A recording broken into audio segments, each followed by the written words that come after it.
Bill Morris, an attorney in Marco Island, Florida. Today I'm going to address landlord-tenant law and how landlords evict tenants. When a tenant doesn't pay the rent, the landlord's only real option is to pursue collection action and eviction.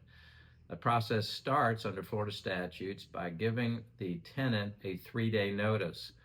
3-day notice can be handed to the tenant, but usually it's posted on the door because the statute allows posting. The 3-day notice tells the tenant the amount of rent that is overdue, that it must be paid within 3 days, calculate the 3 days, excluding weekends and holidays, and if the money is not paid, that the tenant must vacate. If the tenant does not pay the rent during those 3 days, the landlord then must file an eviction lawsuit known as an action for possession. The action for possession, the landlord has two options in that case. One, to sue strictly for possession and eviction, which is often the best way to go because tenants who are not paying their rent often don't have any money to recover for the unpaid rent. Second, they can also sue for unpaid rent. Landlord files the suit, and then the tenant must be served with the summons and the possession complaint or the complaint for damages. If the landlord is solely seeking to repossess the property, the tenant gets a 5-day notice, which means the tenant gets the summons and has 5 days to file an answer to the complaint. If the landlord sues for unpaid rent, the tenant must be served, and the tenant has 20 days to serve a response because that's a damages complaint. The complaint and summons for unpaid rent must be personally served on the tenant, but the eviction complaint can be served by posting at the premises if, after a number of attempts, the process server or sheriff are unable to personally serve the tenant. For that reason, many landlords choose only to sue for possession in that first lawsuit. If the tenant wants to raise any defense other than the rent is actually been paid, the tenant must pay the rent into the registry of the court, both the overdue rent and rent as it accrues during the course of the proceeding.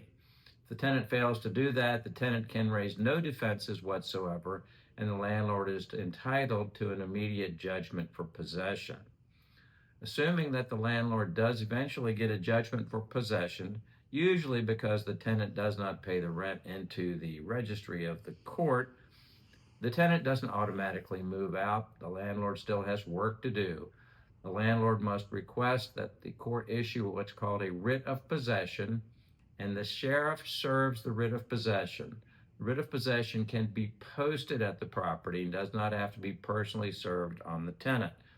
When the writ of possession is served, the tenant has 24 hours to vacate, and if the tenant does not move out within that time, the landlord can get back in touch with the sheriff, arrange an appointment for the sheriff to meet at the property, and the sheriff will forcibly remove the tenant.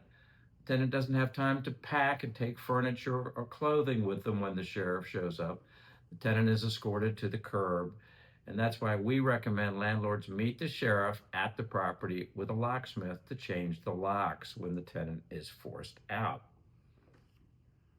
Now, the landlord, even if the landlord did not sue for rent, the landlord still has the opportunity to later file a lawsuit against the former tenant for unpaid rent and damage to the property. We recommend that course because it keeps the 5-day proceeding simple, and the 5-day proceeding is also by statute expedited on the court docket.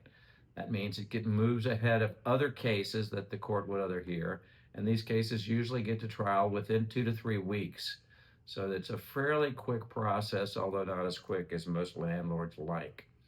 The landlord-tenant eviction and or damages process is relatively simple, but the statutes are detailed, and if the landlord misses any of the details in any manner, the landlord may have to dismiss the lawsuit and start all over. Often the biggest mistake a landlord makes is in the 3-day notice for monies due from the tenant. The landlord includes items other than rent, such as late fees, interest, or attorney's fees. If those are included, the 3-day notice does not meet the statutory requirement. It's invalid, and it gives the tenant an opportunity to get out of the action and force the landlord to start all over. Because the landlord-tenant laws are technical, we always recommend that landlords hire an attorney, but it is a process landlords can pursue on their own. If you have any questions about landlord-tenant law or want to hire our firm, please feel free to contact me.